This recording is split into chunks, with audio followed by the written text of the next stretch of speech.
जी पूर्व प्रधान, भाई जलवीर जी पूर्व प्रधान, हमारे सभी ब्लॉक अध्यक्षगण, हमारे आदरणीय साहब सिंह जी, हमारे कांग्रेस के 10 साल तक कांग्रेस के जिला अध्यक्ष रहे आदरणीय डॉक्टर गोविंद शर्मा जी, उपस्थित सभी सम्मानित मंच, बुजुर्गों, नौजवान साथियों, प्यारे भाइयों, दोस्तों, सबसे पहले तो मैं आप सभी को अपनी तरफ से इस ईद के त्योहार की बहुत बहुत मुबारकबाद देना चाहता हूं, बहुत बहुत शुभकामनाएं देना चाहता हूं।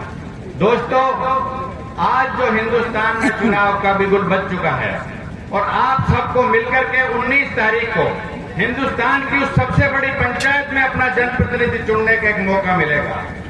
आपको ये मालूम होना चाहिए कि अपना वो जनप्रतिनिधि ऐसा रहे जो आपके हमारे इलाके की आवाज को उठा सके। जहां हिंदुस्तान में कानून बनते हैं वहां ये ध्यान रखा जा सके कि मेरे इलाके के लोगों के लिए ये कानून मुफीद पड़ेगा, ये कानून गलत पड़ेगा, जो आपकी हमारी आवाज को उठा सके और आपके हमारे हित की रक्षा कर सके। ये चुनाव हो रहा है इस चीज पे। आज हिंदुस्तान में दो विचारधाराएं काम कर रही हैं। एक तरफ तो भारतीय जनता पार्टी की विचारधारा है, वो सांप्रदायिक विचारधारा है, वो हिंदू मुस्लिम की राजनीति करती है, वो हिंदुओं को पाकिस्तान का और मुसलमानों का डर दिखा करके वोट वसूलना कर जानती है।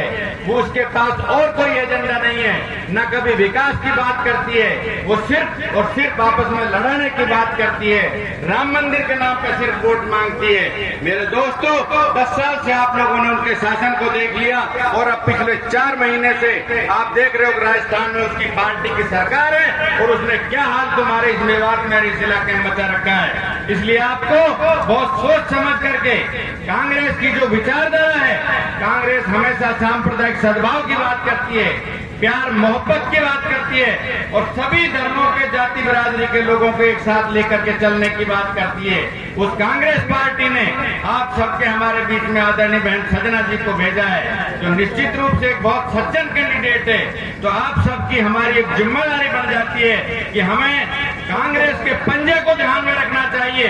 हमें कैंडिडेट की कोई चीज की ध्यान न रख करके, जिस तरह से भारतीय जनता पार्टी के लोग ये कहते हैं कि हम तो मोदी को वोट दे रहे हैं, हम कांग्रेस के कार्यकर्ताओं को भी ये ध्यान रखना चाहिए कि हम सिर्फ कांग्रेस के पंजे को, आदरणीय राहुल गांधी जी को, आदरणीय सोनिया जी को, प्रियंका जी को वोट दे रहे हैं। निश्चित रूप से भरतपुर से कांग्रेस पार्टी बहुत मजबूत स्थिति में है।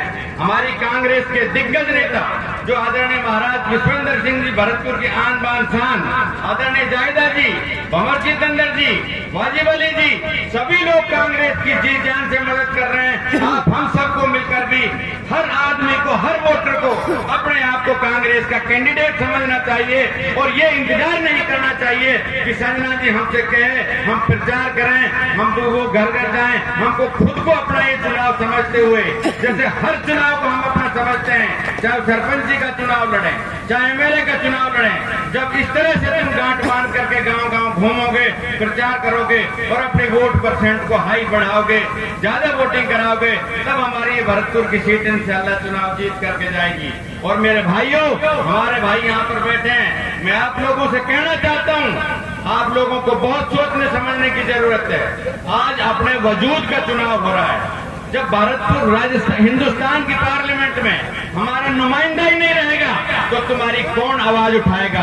आज मोदी जी ने इस तरह के कानून बना देगा जिन लोगों का, जिन कानूनों के बारे में तुम सोच भी नहीं सकते, वो इस तरह का कानून बना देगा अगर हमारा वहां पर नुमाइंदा नहीं होगा तो। और तुम इस सुस्ती में बैठे रहे, तुम इस पचड़े में बैठ रहे, अरे यार जन जीतेगी कि ना जीतेगी, वोट दियांगा देख लेंगे। इस सुस्ती को निकालो और घर घर जाकर एक एक आदमी से कोशिश करो, जिस तरह से आरएसएस की टीम लग जाती है, एक एक आदमी को सारे भेदभाव छुड़ा करके, सारे आपस के मन उठाव छुड़ा करके सिर्फ एक झंडे पे आके आ जाओ और कांग्रेस का झंडा बुलंद करो, कांग्रेस के हाथ मजबूत करो।